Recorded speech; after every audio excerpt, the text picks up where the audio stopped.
Hello and welcome to the Evercade Retreat. GeneJoke here, and today I'm adding Chack'n Pop from the Taito Arcade Collection 1 to my ever-growing list where I rank every Evercade game ever. Originally released into arcades in 1984, it's said that this game laid the groundwork to Bobl, and although you can see some vague similarities, they do play very differently, thankfully.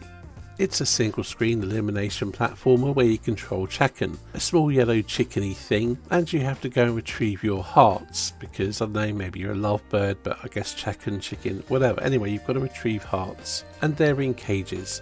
To free them from the cages, you have to drop one of your toxic eggs, which will explode, and, well, it'll take out the cage and the heart will go up to the exit point. There may well be more than one heart on a level, so you have to free both of them before heading towards the exit.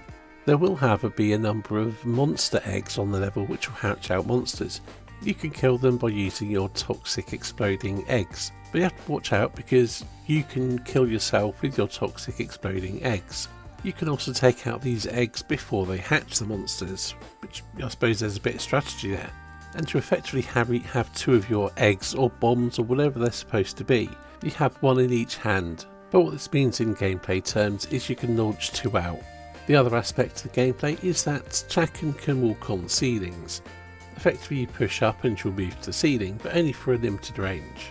You can't just zoom up and down the screen. You also have to bear in mind that with your bomb, egg things or whatever they are, they roll. I suppose there's a bit of physics to them. So you can't just throw them at an enemy, you have to work out roughly where they're going to end up, which lends the whole thing a bit of a strategic element, but I'll come back to that later.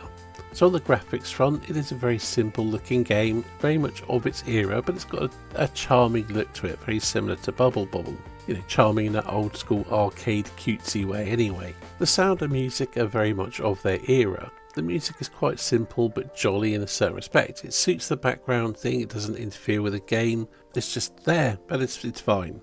A game like this is all about the gameplay, and as I mentioned, there is a sort of strategic element to it. However, I really dislike the way it controls. To the point it sort of sets my nerves on edge. It's like nails on a chalkboard or whatever you want to call it. So combine that with the awkward physics of the egg bomb things. Well, I'll say it's awkward, but it does make it awkward to actually do what you want to do. I think that 70% of the challenge of this game comes from the awkward controls and the physics of the bomb, egg things, whatever they are, which in my opinion does not make for a fun experience in the slightest. This is a game that I've bounced off of. I took the time to try and learn it, to get to grips with it, and like I said, it's nails on a chalkboard. I really didn't enjoy it, so I've bowed out of this one. I haven't gotten that far into it, and I don't think I ever will. But for those that can get past those barriers, I think there could be quite an interesting or enjoyable game here, but it's not for me at all. So as for personal history of the game, well, I first played it on the Taito Super Pocket, so I have none. So with that out of the way, let's just get on with ranking it, shall we?